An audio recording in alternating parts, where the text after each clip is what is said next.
Alright, so for our second item, buksan na natin to. Alam ko pearlweed to eh. So galing to sa Gwen's Aqua Kits. So bumili tayo ng aquatic plant. Buhay pa kaya to? Aquatic plant to eh. Parang ang bili ko rito is parang 80 pesos lang yata. Buksan nito. So, ano malaman?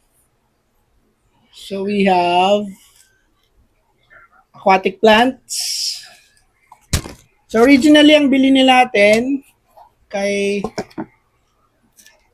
Gwen's Aqua Kits is tong pearlweed, pero binigyan niya tayo ng free na aquatic plant. Di ko alam kung anong klaseng aquatic plant na to eh, pero tatayin na lang natin together with our tripartita, anubias, bucepelandra, and the other plants that we have in our planted tank. So ayan yan. Free, and then pearlweed. Ayun lang. Thanks for watching. Till the next Boodle. Peace.